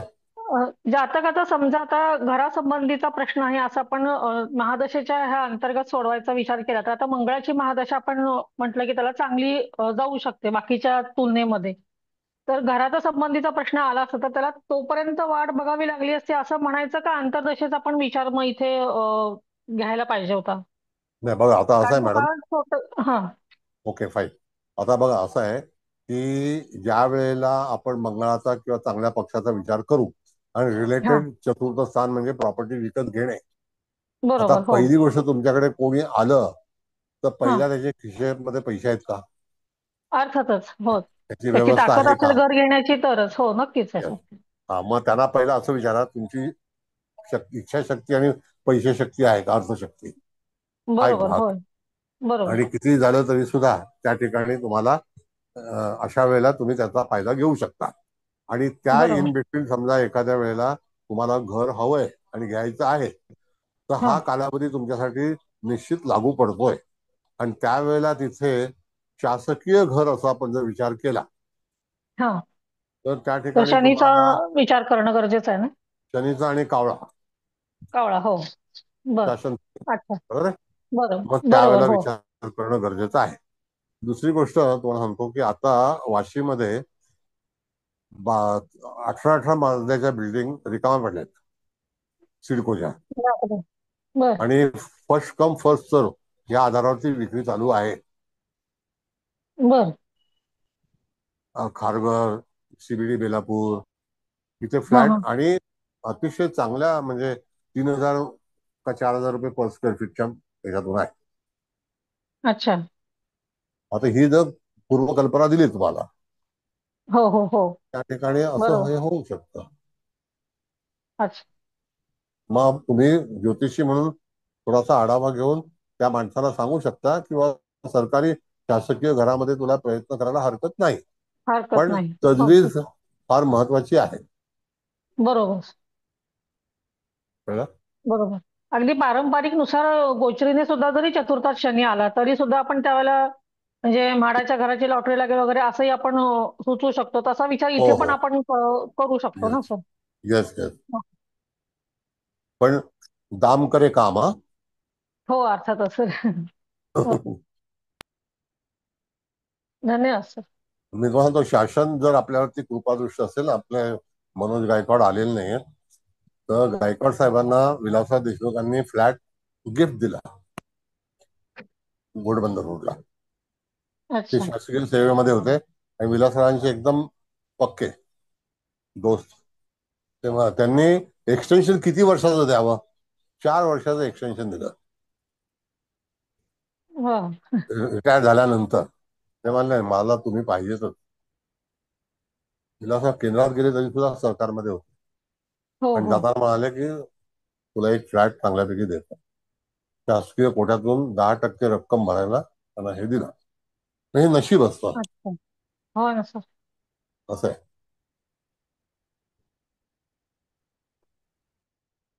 तर मी त्यांना प्रेमाने मनोज कुमार म्हणतो. मनोज कुमारचं लग्न मकर होतं आणि धनुराज होते. अच्छा. बोला आणखी पुढे. सर मी एक विचारू का? हा बोला ना. ऐका ना, आता इथे व्यात सूर्य आहे, हा त्याला कावळा मिळालाय. आता तर ह्या समजा ह्या जातकाचं वय जास्त आहे, पण आपण अगोदर आला समजा तो त्याचं शिक्षण चालू असेल, कारण आता शिक्षणाच्या ह्याच्यात पण शनीला पण कावळा आलाय. भाग्येश शुक्र आहे, तो पण कावळा आहे. पण एखाद्याची इच्छा असेल, ठीक आहे, म्हणजे कष्ट करून का होईना, तर त्यांनी तेव्हा आपल्याला विचारलं असतं की मी शिक्षणासाठी किंवा व्हॉटेवर कशासाठी बाहेर जाऊ शकतो का, म्हणजे फॉरेनला. थांबा सर, तुम्हाला ऐकू येत नाही वाटतं. माझा आवाज येतोय का इतरांना? हो, येतोय ना मॅडम. हो येतोय मॅडम. सर सरांना नाही. येतोय मॅडम. हा आता हा नाही, मला येत नाही. नाही, हा बोला तेच तुम्हाला आलं नाही असं बोलू की नको. आता येतोय ना. का? हा बोला बोला हा बोला. हा हा. तर मला असं विचारायचं, ह्या जातकाचा पूर्वी म्हणजे आता तर समजा ह्याचं वय जास्त झालंय, पण मला मी म्हणजे फॉरेनला जाऊ शकतो का, तर असं त्यांनी विचारलं असतं तर आपण काय उत्तर देऊ शकतो? 12व्या स्थानाचं अधिपती सूर्य हा तो कोणत्या कावळा पक्षामध्ये कावळा आहे? आहे ना, कावळा. मग तो भ्रमंती कावळ्यासारखं करणारा कष्टमय ना, जीवन म्हणून मग तिथे हा, जाऊन जगावं लागेल. काय? कष्टमय जीवन जगावं लागेल. हो हो. आता परदेशामध्ये सुद्धा सरकारी नोकऱ्या उपलब्ध असतात, तिथे सुद्धा अर्ज केल्यानंतर सरकारी नोकरी प्राप्त होते. अगदी जर्मनीमध्ये आता सरकारी नोकऱ्या उपलब्ध आहेत. म्हणजे गेला तर कष्टमय जीवन. आता कष्ट हे नशिबात दिले असतील कावळ्यामुळे बैलगाडीवाला पण कष्ट करतो, घोडागाडीवाला पण कष्ट करतो आणि गाडोवाला पण कष्ट करतो. सगळेच करतात कष्ट. चुकणार चव्हाण मॅडम, तुमचं ओपिनियन काय सांगा, काय काहीतरी शिकवा कशाबद्दल. काय आता काहीतरी चर्चा करा ना. आता एवढे सगळे बोलतायत, तुमचं पण ऐकायला पाहिजे ना काय.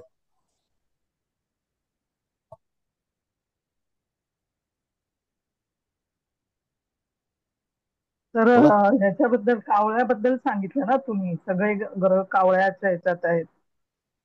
तो चांगला आहे ना, कष्टकरी आहे, भ्रमंती आहे, कुटुंबात पुनर्जन्म आहे, महत्वाकांक्षी आहे, भौतिकवादी सुख हवं असतं याला.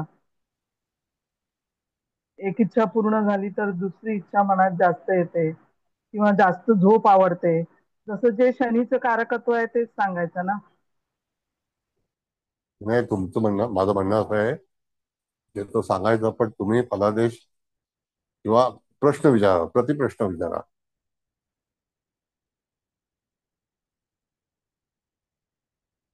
बरं, मॅडमला सुचत नाही प्रश्न. आणखी कोणाला काही बोलायचं आहे? प्रश्न आता एवढे झाले की प्रश्न छानच विचारतायत सगळे. मी ऐकते पण आहे की सगळे प्रश्न छान विचारतायत अगदी, आणि त्याची उत्तरं पण मिळत आहेत. प्रॉपर्टीच्या बाबतीमध्ये पण प्रश्न. सर, मला बोलायचंय. बोला बोला. सर, आता या पत्रिकेमध्ये मेजॉरिटी कावळा पक्षी आलेला आहे, म्हणून आपण शासकीय सवलती किंवा शासकीय ह्याच्यावर आपण भर दिला किंवा या गोष्टीसाठी त्यांनी प्रयत्न करावा. सेकंड थिंग, कावळा जास्त आल्यामुळे आपल्याला एक गोष्ट त्याच्या जन्मापासूनच क्लिअर झाली की याचा पुनर्जन्म असल्यामुळे गतजन्मीच्या जास्त कर्माची भरपाई त्याला या जन्मात करायची आहे.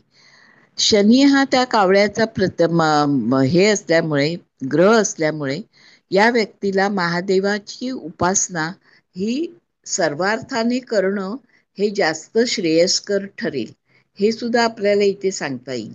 आणि शासकीय योजनांबरोबर आता तुम्ही जसं म्हणालात की तो जो फॉरेन कंट्रीजमध्ये गेला तरी सुद्धा शासकीय नोकरीसाठी त्यांनी प्रयत्नरत राहावं आणि त्याच्यात कमी मोबदल्यामध्ये जास्त काळ त्याला कष्ट करून नंतर जे काही मिळणार आहे फलित ते निश्चित चांगलं मिळेल, याच्याविषयी त्यांनी निश्चिंत असावं, हे सुद्धा आपल्याला सुरुवातीलाच सांगता येईल. आणि दशा आणि प्राणदशा किंवा विदिशा यांचा सिक्वेन्स साधून दशा संबंधी आपण खूप चांगलं मार्गदर्शन ह्याच्यातून देऊ शकतो. म्हणजे एरवी आपण देतच होतो, पण कोणती दशा आर्थिकदृष्ट्या फायद्याची ठरेल, कोणती दशा कष्टमय ठरेल, कोणती दशा घरासाठी, मातेसाठी, नोकरीसाठी कशा प्रकारची ठरू शकेल, याचा अगदी स्वच्छ आढावा देणारी अशी ही पद्धती तुम्ही सर आज शिकवलेली आहे. तेव्हा खूपच चांगल्या पद्धतीने पंचपक्षी ऍडव्हान्सकडे आपण जात आहोत असं आपल्याला म्हणता येईल. खूपच चांगल्या पद्धतीने. धन्यवाद. धन्यवाद. धन्यवाद सर. तपस्वी मॅडम, तुम्हाला बोलायचं, बोला. हा सर, रवीची आपण महादशा, म्हणजे आता रवीचा प्रश्न होता, तर ती रवी जी आहे ती एकच वर्ष, म्हणजे कमीच आहे ती. पण त्याच्यानंतर चंद्र, मंगळ, राहू या तिन्ही दशा येतात, तर ते साधारण 2.5-3 वर्ष येतील. तर तेवढ्या काळात तेवढं तो करू शकतात ना व्यक्ती. हो, करू शकतो. मनुष्य करायला गेलं तर मॅडम 24 आवर्स मध्ये पण करू शकतो आणि 24 डेज मध्ये पण करू शकतो, असं काही हे नाहीये. म्हणजे हा परदेशाचा जर प्रश्न असेल तर आपण तेवढा कालावधी त्यांना सांगू शकतो की एवढा कालावधी तुमच्या हातात आहे, तेवढ्या ह्याच्यात तुम्ही प्रयत्न करा, कष्ट करा, नक्की तुम्ही थोडस पुढे जाल. Yes yes. आणि शेवटी he or she has to do. आपण काय फक्त सल्ला देणार आहोत, बाकी कर्म करणं त्यांच्याच हातामध्ये आहे ना. त्याची अपेक्षा, आवश्यकता असेल तर त्याने तसं करावं. आता कसं आहे की काही वेळेला मॅडम, थोडासा मी विषयांतर करतो. आता काही आमच्या मुंबईमध्ये ज्योतिषी आहेत, तर साधारणतः आमचे काही मित्र आहेत ना, तर ते 20,000चा गल्ला झाल्याशिवाय ऑफिस सोडत नाही. कमीत कमी 20,000 रुपयाचं हे झालंच पाहिजे कलेक्शन पर डे. अगदी सकाळी 1 वाजल्यापासून ते रात्री 9-10 वाजेपर्यंत, 11 वाजेपर्यंत. मग आता अशा वेळेला त्या ठिकाणी काही जे विद्वान आहेत, प्रामाणिक आहेत, आणि ते 500 रुपये पण कमवत नाहीत. आता याला तुम्ही नशीब म्हणाल की नाही? हो सर, नशीब आणि त्यांचा संस्कार किंवा हे त्याच्यात डिव्होशन किती देतो माणूस याचा पण विचार आहे ना. म्हणजे ज्यांना माहिती आहे पूर्वकर्म आणि नंतर आपल्या काय आहे, तिथे तो माणूस नक्कीच विचार करेल ना की आपण पैसे मिळवायचे का, समाधान मिळवायचंय का, आशीर्वाद मिळवायचा. नाही, आता तिथे आशीर्वाद वगैरेचा काही भाग नाही आहे, कारण त्यांचे पैसे कमवायलाच आलेले आहेत आणि ते एवढ्या मोठ्या लेवलला काम करतात की त्यांची फी जी आहे ती 11,000 रुपये पर पर्सन आहे. हो, आहेत ना, आहेत. मग असे काही विद्वान आहेत की ते नशीब घेऊन आलेले आहेत, आणि असे काही लोक आहेत की त्यांना फक्त 11 रुपये समाधान मिळतं. हो, असं आहे ना. मग हे तुमचं म्हणणं बरोबर आहे, तर तुम्ही अमुक एका ह्याच्यामध्ये त्याला मार्गदर्शन करू शकता, नाही करू शकत असा भाग नाहीये. बोला. धन्यवाद सर. धन्यवाद. आणखी कुबल मॅडम, तुम्हाला काय विचारायचं आहे? आणि इत्यादी मास्टर, बोला कुबल मॅडम. नाही, माझं झालं म्हटलं विचारून, आणि हे सगळ्यांनी विचारलं त्याच्यात पण बराच क्लिअरन्स झालाय ना. पुरुष मंडळी कोण काय विचारत नाही?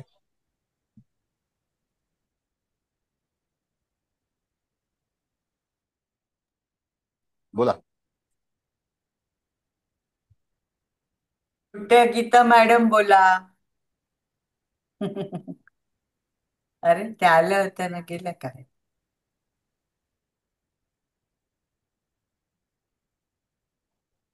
कवटेकर मॅडम आहेत. त्यांचा आवाज नाही आला मला. आहेत का आज मॅडम? आहे ना, मी ऐकते. मी आहे नाही, मला मॅडम मी सुद्धा ऐकते. सर खूप छान पद्धतीने शिकवतायत आणि ऑलमोस्ट मॅक्झिमम प्रश्नाची उत्तरं मिळतायत. नवीन असा प्रश्न मनात उद्भवत नाही आहे, म्हणून शांत बसलेली आहे मी. ओके, फाईन बेटा. बरं, थोडा हे तुला देतो, त्रास देतो. एक व्यक्ती आहेत, तर त्यांना एफएमएरीज हव्या आहेत, तर भारतीय विद्याभवन मध्ये एफएमएरीच्या पुस्तकालयामध्ये मिळतील का? सर माझे सर आहेत ना, ते एफएमएरी बनवतात. ह्याचं बंद झालेलं आहे, जे राफेल एफएमएरी बंद झालेली आहे. त्यांचा ना मी नंबर देईन, कारण तेच एफएमएरी प्रोव्हाइड करायचे. म्हणजे स्वतः कॅल्क्युलेशन म्हणतो ना आपण, ते पूर्ण कॅल्क्युलेशन करून तिथे एफएमएरी लागते, तर ते बनवतात. त्यांचा मी नंबर तुम्हाला प्रोव्हाइड करेन सर. तो नंबर त्यांना द्या, मग त्यांच्याकडून भेटेल. माझ्याकडे 2025 ची एफएमएरी आली असेल तर मी तुम्हाला ती पाठवते. 2025 नाही, पुढे पुढे. आता ऐक माझं 2 मिनिटं बेटा, ऐक. हा सर. ही गोष्ट एफएमएरी मध्ये 2 पार्ट आहे. एक पार्ट जे देशाबद्दलचा भाग जो आहे, लॅटिट्यूड लॉंगिट्यूड, आणि एक प्लॅनेटरी. तर लॅटिट्यूड लॉंगिट्यूडचा जो पार्ट येतो तो छोटा असतो, आणि मोठा जो आहे तो प्लॅनेटरीचा आहे. बरोबर. तर ते कंबाईन आहे का? सर ऑलमोस्ट कंबाईनच असेल ते, कारण गणितात ती पूर्ण युज होतो ना सर, आणि तेच ते बनवतायत. 2-4 वर्षापासून बनवतायत ते. त्यांचा नंबर मी प्रोव्हाइड करीन सर तुम्हाला. तुम्हालाच मी देईन नंबर. तुम्ही डायरेक्टच त्यांच्यावर बोलून घ्या. एकदा मी पण बोलून घेईन. आता ते विद्याभवन मध्ये नाही आहेत. ठीक आहे ना? ठीक आहे. Thank you sir. Thank you. Thank you. Sir. हा, बोला. लाभेश चंद्र अष्टमात आहे आणि पक्षी पण मोर छान आहे, तर त्याचं कसं काय म्हणजे रिझल्ट? Okay, fine. आता लाभाधिपती चंद्र हा अष्टमात मोर ह्या पक्षाच्या सोबत आहे, तर जातकाला यदा कदाचित अचानक एखादं जे काही धन आहे, म्हणजे दडलेलं किंवा अकस्मात होणारा लाभ, हा मोर पक्षी असल्यामुळे कधी कधी स्मूथली जे काही धन मिळतं माणसाला, कधी कधी काही लोक म्हणतात नाही घेऊन जा. आता असंच एक घटना मी तुम्हाला सांगतो की एक व्यक्ती आहे आणि त्याचं धनु लग्न आहे आणि चंद्र अष्टमात आहे. व्यक्ती जातक स्त्री आहे आणि एक व्यक्ती TCS मध्ये कामाला आहे. तर असं मैत्री करता घरी जाणं, तिला मदत करणं वगैरे वगैरे सगळं असं हे झाल्यानंतर तिने सांगितलं, बेटा एक काम कर, हा माझा फ्लॅट आहे ना, तुला मी दान देते, गिफ्ट देते. आता विचार करा, 2 बेडरूम 700 स्क्वेअर फीटचा फ्लॅट आहे. मी तुम्हाला पाहिजे व्हिडिओ पाठवेन. मग अशा वेळेला जेव्हा अष्टमात धनुलग्न हे भाग्याचं आहे आणि 1978चा जन्म आहे, गुरु उच्चीचा आहे, चंद्रगुरूची युती आहे. मग आता विचार करा की अशी ही जी लॉटरी लागली, त्यांनी मला फोन केला की असं असं आहे. तर मी म्हटलं घ्या, कशाला चिंता करता, तुम्हाला मिळते. तर मग कागदपत्र कशी? मी म्हटलं ते ऍडव्होकेटला विचारा. बरोबर. म्हणजे कधी कधी नशीब आपण जे चर्चा करतो तर त्यावेळेला ते काय पक्षी कुठले असतील हे मला माहिती नाहीये, पण लग्नेश अष्टमात चंद्र राहूची युती, चंद्रगुरूची युती, चंद्रगुरूची युती. आणि हाच पराक्रमेश पण आहे, हा मेष राशी आणि मंगळ पराक्रमात, म्हणजे ह्याचा लाभच होईल ना याला. पक्षी पण लाभ चांगला. मिळेल. जे पक्षी चांगले आहेत तिथे विना कष्ट. पक्षाचं काम जे असतं की लोकांना त्रास देणारा पक्षी आणि लोकांना कष्ट करणारा लावणारा पक्षी आणि स्मूथली त्याच्यावरती जवळ करणारा पक्षी हा भिन्न भिन्न आहे. आपण इत्यादी पत्रिका जेव्हा शिकलो तेव्हा मोर लग्नी आलेला आहे, तो मनुष्य कसा असेल या बाबतीमध्ये आपण उच्चार केला होता, उल्लेख केला होता, नाही का? हो हो सर. सर अजून मला एक विचारायचं की तुम्ही आता म्हणे की पुनर्जन्म लग्नात कावळा आला पण ह्याच्या लग्न बिंदूवर पण कावळा आहे आणि लग्नात कावळा, तर ह्या दोघांमध्ये फरक काय आहे? मी काय म्हटलं, पुनर्जन्म बघा, परत मॅडम असं आहे, मी पास्ट लाईफ बद्दल तुम्हाला चर्चा करतो.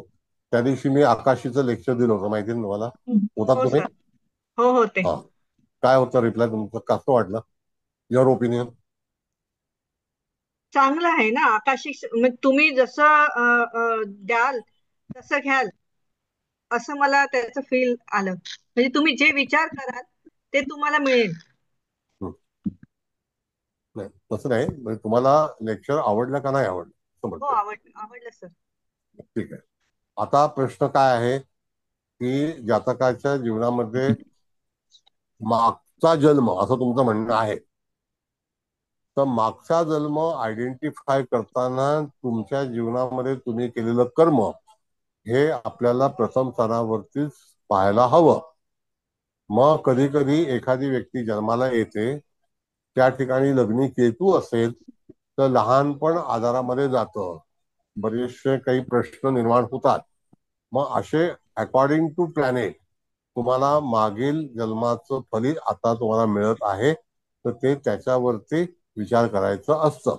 कधी कधी त्या मागील जन्मानंतर आपल्याला प्रेझेंटमध्ये जे काही मिळतं तर ते कदाचित भूतकाळामध्ये आपण, मागील जन्म नाही, भूतकाळामध्ये आपण केलेले जे काही गोष्टी असतात त्या आपल्याला कर्मा रिटर्न्स, बरोबर, कर्मा बॅक, मग त्याप्रमाणे त्याचं फलित असतं. पण दरवेळेला गतजन्माची फळं असं नाही सांगतायत.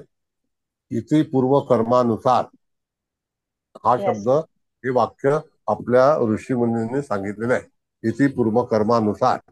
आता मला एक सांगा, कदाचित कधी एखाद्या हत्तीला एखादा जन्म मिळतो. आता जसं की राजेश खन्नाच्या लग्नी गुरु होता मिथुन राशीचा, त्याला सगळ्यात पहिली अपॉर्च्युनिटी मिळाली आणि तो सगळ्यात पहिला सुपरस्टार झाला. कारण का की गुरु हे त्याच्या मागील जन्माचं देणं होतं, म्हणून त्याने ते त्याला मिळवून दिलं आणि लहान वयामध्ये त्याला यश मिळालं. KC कॉलेजमधून तो पास झाला आणि ऍक्टिंग मध्ये तो हुशार झाला, नाटक करायचा. मग अशाच वेळेला त्याच्या सोबत बसणारी व्यक्ती कधी कधी त्या कॅन्टीनमध्ये केसी कॉलेजच्या राजेश खन्ना चहा प्यायला बसायचा, त्या खुर्चीवरती लोक जाऊन बसायचे. असं वाटायचं की ही खुर्ची लकी आहे म्हणून. तर सगळे लोक राजेश खन्ना तयार होते म्हणून. पण तसं नाही. पण कालांतराने काळ गेला आणि नंतर राजेश खन्ना हा डाऊनफॉल झाला. तो प्रचंड डाऊनफॉल झाला. पण गुरुने जे द्यायचं होतं ते मागील कर्म होतं ते त्याला देऊन गेलं. त्याच्यानंतर पुढची कर्म जी आहेत ती त्याला त्रासदायक ठरली. आणि 1974 जोपर्यंत शोले रिलीज झाला नव्हता, तो 75 तोपर्यंत राजेश खन्ना एकदम दो रास्ते वगैरे, रोटी बिटी, हे सगळे पिक्चर, हाती मेरे साथी सगळं फॉर्मला होता. हे त्याचं कर्म मिळालं त्याला. नंतर तो खासदार झाला, राजकारणात गेला, सगळं मिळालं. मग हे असे सगळेच संकेत. पण त्याचा दुरुपयोग केल्यानंतर पुढील कर्माचा त्याने विचार केला नाही, पुढील योगाचा, पुढील काय घडणार आहे, तर त्याला तो कोण गाईडलाईन दिली नाही. आणि मग तसा त्रास झाला. आणि 68व्या वर्षी त्याचं निधन झालं, एज ऑफ 68. पण त्याला भरभरून मिळालं. मी तेच सांगितलं तुम्हाला, पूर्वकर्माचं फलित लग्नी गुरु असल्यानंतर काय मिळतं आणि लग्नी शनी असल्यावर काय मिळतं, कळलं? बरोबर. Thank you sir. Thank you. Anyway, now it is time to leave. Chavan madam तुम्ही समारोप करा आणि कुबल मॅडम समारोप करा. सॉरी, तुम्ही अभिप्राय द्या आणि कुबल मॅडम समारोप करते. हो सर. सर्वांना नमस्कार माझा. सर तुम्हाला पण नमस्कार. मी पण करतो. छान छान प्रश्न विचारले सगळ्यांनी. ज्योतिषमध्ये तुम्ही तर विविध प्रकारचे जे काही विषय शिकवण्याबद्दल तुम्ही नेहमीच आम्ही आभारी आहोत त्याबद्दल. ज्योतिष ज्ञानासोबत पण जे काही तुम्ही पत्रिकेबद्दल मांडणी करता किंवा घटना काय झाल्या, काय होतील, हे उलगडून समजावून सांगता, हे सगळ्यात मोठं वैशिष्ट्य आहे. त्याबरोबरच तुम्ही कधी कधी आम्हाला माहिती पुरवता, जसं सिडकोचं आता लॉट लागले, ते सामाजिक आणि कायदेविषयक ज्ञान सुद्धा तुम्ही देता. हे असं छान वातावरण जे आहे ते इतर कोणत्याही क्लासमध्ये तुम्हाला किंवा आम्हाला ऐकायला, अनुभवायला कधीच मिळणार नाही. मग सरांचे तुमचे जे काही आभार आहेत ते कोणकोणत्या गोष्टींसाठी मागायचं हेच नेहमी प्रश्न पडतो सर. तर त्यामुळे तुम्हाला शतशः आभार. छान शिकवलं सर. धन्यवाद. छान झालं. आकाशीय लेक्चर पण सुंदर झालं होतं. हा सर, छान. थँक्यू. घ्यायचं आहे आता ते आकाशी घ्यायचं आहे. आभा मंडळ विद्या पण घ्यायचं आहे. आभा मंडळ. हो, घ्या सर. येस. बरं, कुबल मॅडम आता तुम्ही समारोप करा. मी तुम्हाला विनंती करतो. हो सर, मी करणार नाही पुढच्या वेळेस. आता नाही, असं नका करू.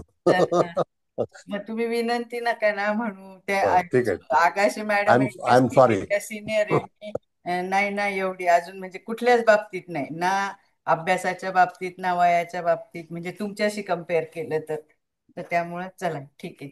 तर सर, सर्वात प्रथम तुम्हाला नमस्कार. चव्हाण मॅडम तुम्हाला पण नमस्कार. इथे उपस्थित सर्वांचे स्वागत. सर्वांना नमस्कार.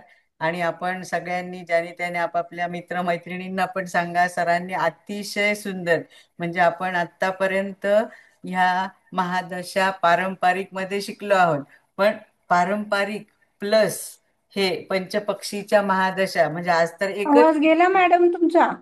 माझा आवाज गेला? अरे नाही, मला येतोय. येतोय मॅडम. हा, ठीक आहे. तर हे असं दोघांचं मिळून म्हणजे इतकं सुंदर, हे पंचपक्षीवरून तर लगेच म्हणजे काय म्हणतात, असं सर काय शब्द वापरतात ते केपीला, पिन पॉइंट एकदम, म्हणजे आपल्याला कळतेच. आता इथे लग्न, अचूक येस. तर इथे आपण म्हणजे लग्न धरून हे केलं तर 6 कावळे आलेत. पण म्हणून काय घाबरायला नकोय. कावळा म्हणजे अप्स अँड डाऊन देईल, नो डाऊट. पण त्या कावळ्याचं जर आपण कावळा ऍज अ पक्षी धरून जे काही आपण वर्णन करतो, म्हणजे त्याला कसं मटेरियलिस्टिक वर्ल्ड लागतं आणि सगळं, म्हणजे तो त्याला हवं त्याच्यासाठी तो ते मिळवायला, म्हणजे कष्ट तर लागतील नो डाऊट, पण मिळवेल सुद्धा. पण त्याच्याच बरोबर ही मंगळ, त्याच्यानंतर केतू, ह्या दोघांना घुबड ह्या चांगल्या आल्या आहेत म्हणजे, आणि राहुलला पण कोंबडा आलाय. मोराला पण म्हणजे सॉरी चंद्राला पण मोर आलाय. तर आपण सुरुवातीला त्याला कष्ट झालेच असतील, म्हणजे जोपर्यंत आपण दशा बघितलाय ना, केतू, शुक्र आणि सूर्य ह्या लागोपाठ म्हणजे कावळ्याच्या. आता त्याच्यात आंतरदशा पण ह्या बाकीचे जे जे चांगले ग्रह आहेत, मंगळ झाला, केतू झाला, राहू झाला, चंद्र, हे थोड्या थोड्या काळापुरतं का होईना रिलीफ मिळालं असेल, म्हणजे अपस अँड डाऊन झालेच, नो डाऊट, त्याच्याबद्दल काही वाद नाही. आणि तुम्ही ते इतकं छान सांगितलं, म्हणजे पूर्व, आता इथे तर ह्याचा जन्मच म्हणजे आपण म्हणतो ना, तुम्ही असं वर्णन केलं की एखादा अचानक म्हणजे अकाल मृत्यू आपण असं म्हणतो ना, तो झाला. पण तरी सुद्धा त्या कुटुंबाचं आयदर काही देणं तिथल्या लोकांचं म्हणा, किंवा त्याचं पूर्वसंचित त्या कुटुंबाशी कन्सर्न असेल, तर त्यामुळं त्याचा जन्मच परत त्याच कुटुंबात झाला असं म्हणजे आपण म्हणालात. तर मग ते पण बरोबर आहे. आणि समजा तिथे कावळा नसता, तर तुम्ही असं म्हणालात की पुनर्जन्मच असं नाही, पास्ट लाईफ. आता पास्ट लाईफ म्हणजे समजा आज एखाद्याचं वय 65 वर्ष आहे, पण त्यांनी त्या 65 वर्षापर्यंत काय काय केलंय, तुम्ही त्या तुमच्या घरात झालेलं ते पण सांगितलं.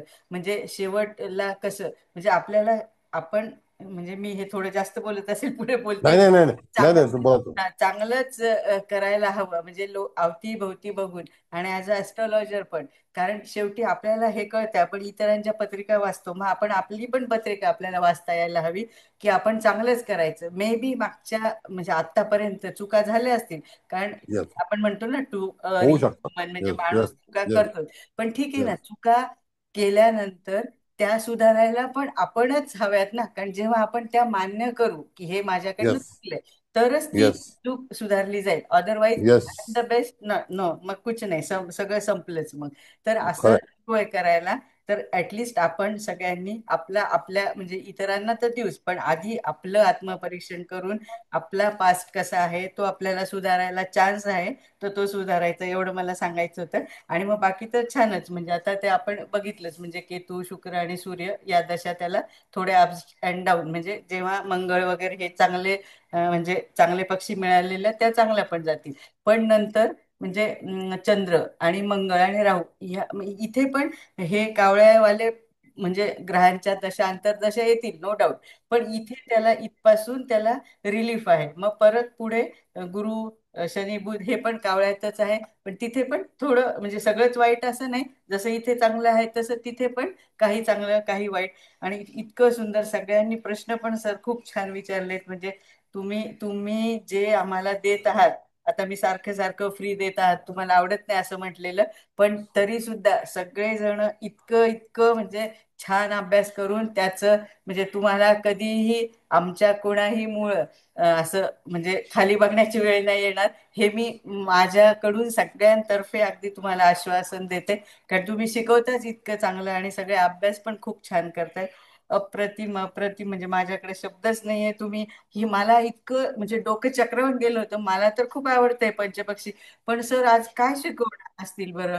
पंचपक्षी आणि त्याचे महादशा आणि अंतर्दशा आणि विदशा, माय गॉड, म्हणजे मला तुम्ही शिकवेपर्यंत अगदी इतकी उत्सुकता लागली होती की कधी क्लास सुरू होईल आणि कधी सर काय शिकवणार आणि कधी ते मला कळेल. म्हणजे इतकं म्हणजे असं मला काय म्हणजे डेस्परेट झाले होते मी. पण मला आता खूप खूप छान म्हणजे पहिल्याच. आणि तुम्हाला विनंती आहे की तुम्ही अजून हे दशा महादशा लावण्याचं ते प्रश्नकुंडली पण घ्यायची आपल्याला, पण थोडस थांबा, अजून 4-5 लेक्चर म्हणजे आम्हाला ते काय म्हणायचं जरा आत्मसात करू द्या. तर मग सर अतिशय अतिशय म्हणजे अप्रतिम, काय असम, अगदी एक्सलंट, खूप खूप छान क्लास झाला. त्याबद्दल मी आणि आम्ही सर्वजण तुम्हाला कोटी कोटी धन्यवाद देतो, कोटी कोटी साष्टांग नमस्कार घालतो. Thank you, hats off to you, huge gratitude, huge gratitude, huge gratitude. Thank you sir, thank you ma'am, thank you. All the best. तुमच्या धन्यवाद सगळ्यांच्या सर, परवा खूप खूप धन्यवाद.